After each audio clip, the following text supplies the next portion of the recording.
Bonjour à tous, c'est un plaisir de vous retrouver. Dites-moi, avez-vous déjà essayé de vendre quelque chose à prix négatif? C'est-à-dire, payer poliment quelqu'un pour qu'il accepte de repartir avec votre vieux canapé? C'est une idée conceptuelle, on est d'accord. Pourtant, c'est exactement la formule magique qui vient d'être utilisée pour le BHV Marais, ce temple mythique du commerce parisien. La SGM, qui avait acquis ce monument en 2023, a annoncé mi-juin revendre le fonds de commerce à perte, autrement dit, à prix négatif, à ses propres dirigeants. Bienvenue dans les coulisses du capitalisme moderne, où l'on paye pour se débarrasser de ses bijoux de famille. Mais pourquoi un tel désastre? Pour le comprendre, il faut remonter un peu en arrière. Le BHG Marais, c'est l'âme de Paris. Un monument qui s'apprête à fêter ses 170 ans en octobre prochain. C'est le lieu où les Parisiens allaient chercher aussi bien un clou de 10 mm qu'un canapé design. Sauf que ces derniers mois, le magasin ressemblait plutôt à un désert affectif et financier.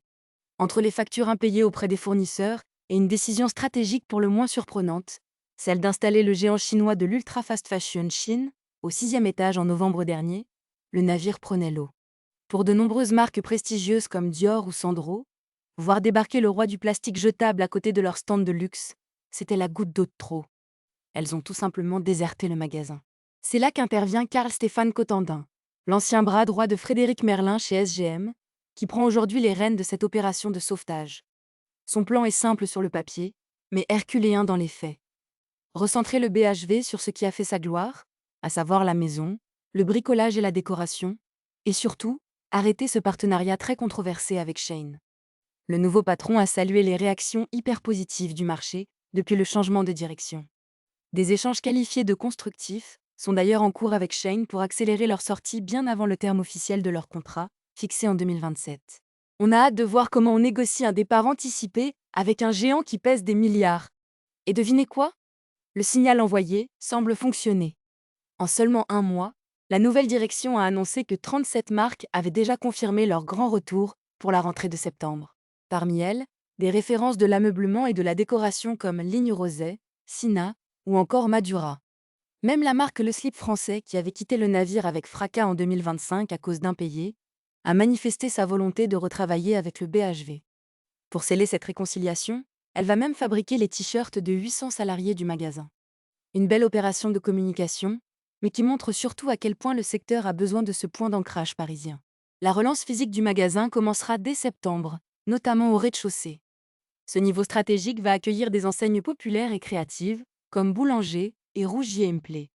Plus important encore pour le flux de clients, la direction va rouvrir 2 accès historiques qui représentent à eux seuls 50% du trafic d'entrée du magasin. Bref, on rouvre les portes, on remet de la couleur, et on essaye d'oublier les mois de vache maigre. Mais attention, car derrière cette belle vitrine de réconciliation et de t-shirts made in France, se cache une réalité financière beaucoup plus sombre. C'est là que l'histoire devient croustillante. Pour financer sa relance, le BHV comptait sur un accord majeur avec le fonds canadien Brookfield, propriétaire des murs du magasin depuis janvier. Dans le cadre de cet accord, le BHV a accepté de vider la moitié de ses surfaces de vente. En échange, le magasin attendait le versement de dizaines de millions d'euros. Sauf que cet argent n'est jamais arrivé. Pourquoi une telle panne d'électricité financière?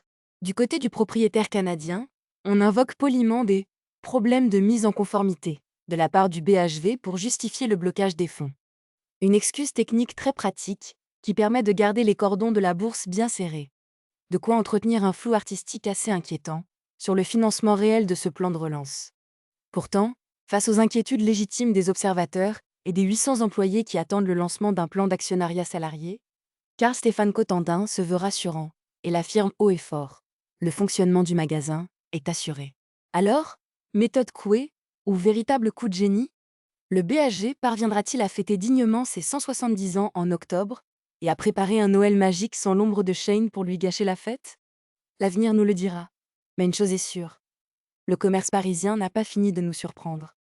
Et vous? Pensez-vous que le BHG Marais peut retrouver sa splendeur d'antan en chassant la fast fashion et en misant sur le local? Partagez votre avis dans les commentaires, cela m'intéresse beaucoup. N'oubliez pas de vous abonner et de cliquer sur la cloche pour ne pas rater notre prochaine vidéo. Nous analyserons les dessous financiers des plus grands boulevards d'Europe. À très vite!